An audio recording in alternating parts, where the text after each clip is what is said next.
Over 20 years, countless weekends, and thousands of dollars, I poured my heart into creating what would become my perfect garden. But when it came time to sell our home, I discovered that my dream garden was actually someone else's nightmare. My gardening journey started here in southeast Michigan, a typical suburban plot, just some grass, a few foundation shrubs, and endless possibilities. And after visiting and seeing the gardens in the UK, I was determined to build my own garden retreat, a garden that would become a sanctuary from the stress of the daily grind. And so year after year, I added more layers to the garden. I created garden rooms in my backyard, a woodland border tucked underneath the huge white pines that were here before we moved in. Each season, I added a little more. The most recent addition was a huge pollinator garden in the front that was filled with blooms all season long. This wasn't just landscaping to me. Every day I'd step into this space to enjoy the birds and the quiet. This garden taught me to appreciate the cycles of the season, those first snowdrops and hellebores pushing through the snow, springtime with its wondrous colorful bulbs, the summer that was just filled with flowers, butterflies, and bees. Each weekend brought new plants, new projects, and new dreams of the season to come.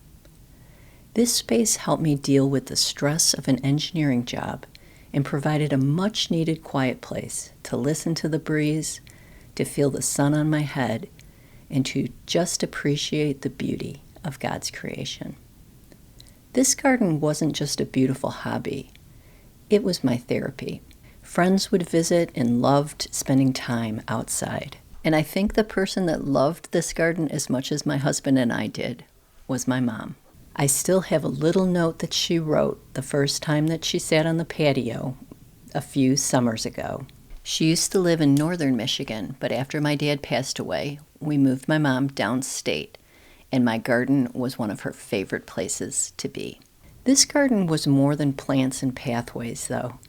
It was proof that you can transform an ordinary space and turn it into something extraordinary. It just takes a little care and a little vision. But then life called us to Kentucky, and it was time to share our home with someone new. I couldn't wait to show potential buyers this incredible space. Surely people would see what I saw, not just a house, but a peaceful sanctuary. I had no idea what I was about to learn. So the for sale sign went up at our house in Michigan at the end of May, and I remember feeling so excited, almost proud, knowing that potential buyers would get to see the garden just as it was coming into its summer glory. I spent quite a bit of time making sure that the garden looked its best, and the flowering trees were blooming and the garden was filling out nicely. At that first weekend that the house went on the market, we had a lot of showings, and I was sure that the house was going to sell quickly, and I was convinced that the garden would be one of the main selling points. But when we started getting feedback, a pattern started to emerge. The people that saw the house were first-time buyers primarily, and although they loved the house, they thought the garden looked like too much work. Too much work? I didn't understand the comments we were getting back. The structure of the garden was already in place. The perennials were mature and they'd come back every season. This was actually something that I considered to be a low-maintenance garden. All it needs is some pruning and weeding through the season. But the feedback we were getting was consistent. Wow, beautiful garden, but this is way more work than we're looking for. Again and again, this message was consistent. We'd hear, "We love it, but the yard is a bit much." That's when I realized that when people were looking out into the back garden, they weren't seeing their escape from the daily grind. They were seeing an overwhelming amount of additional work. They saw responsibility, not escape. The reality was that the people that came to see the house weren't seeing a garden. They were seeing a second job. Every carefully curated bed looked like a weekend project to them, and every beautiful combination of plants looked like a maintenance schedule. That garden that was my sense of pride and joy was actually causing stress for potential buyers. And the house actually sat on the market way longer than we expected. While other homes in our neighborhood sold quickly, ours lingered. I had hoped that a beautiful garden in a beautiful landscape would have been a feature in a home that somebody would be worth paying more money for. Boy, was I completely wrong about that. The home buyers that were interested in our area and our house were not interested in having to spend a lot of time maintaining a landscape. You see, it turns out that the people that were interested in purchasing our home, most of them were first-time buyers. So they have already got full-time jobs and busy lives. So what they're looking for in a landscape is a place where they can relax and take it easy on the weekend.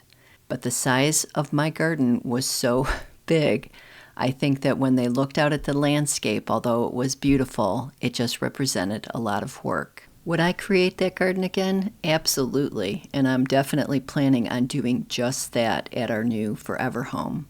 That garden gave me decades of enjoyment, but now I know something that I didn't know before, and that is an important lesson that I need to keep in mind for my new garden here in Kentucky, this new temporary garden.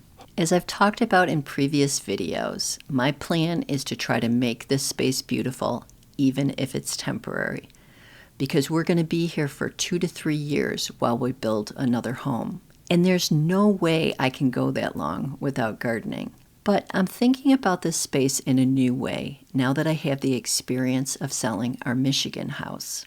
I really believe that the house where we live now is a house that serves people that are working at the nearby Toyota plant, people that have busy lives filled with work and children and commitments. And they're going to be looking for a way to relax on the weekend, and they're not going to be looking for more work. With this new thinking in mind, I'm going to be changing my plans here slightly. I still intend to plant a pollinator garden around the first terrace next to the deck, but I'm no longer planning on developing a second and a third terrace. I think the thought of having an entire yard filled with gardens would not be seen as a benefit to the people that ultimately will want to live in this house. So I'd like to share some of my thoughts on what I'm going to do instead. I'm looking at this new space with an eye for wanting to have something that looks neat and tidy, but also something that doesn't look like it's going to be a full-time job. I want to try to put myself in the position of the average home buyer who's looking for a place to relax, a place that looks beautiful, but isn't a full-time job. I think having the hydrangeas around the patio and the pollinator garden right beyond the deck will create a nice space for beauty without it being overwhelming. And then creating and focusing on this patio as a place where you can relax and get away and create a relaxing space that will help people be able to see that they'll be able to use the backyard to have fun rather than a place that's going to cause them more work. My garden matters. The beauty that I'm trying to create in the backyard isn't just landscaping. For me, it's a place to retreat and escape the crazy world.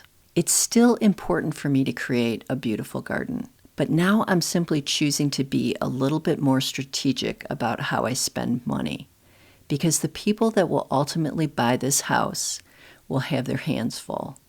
And my challenge is going to be creating a beautiful space that future home buyers can see as a place where they can relax. I don't want them looking at the garden and feeling overwhelmed, that it will take all their free time to manage. This is kind of a brutal truth that I need to face.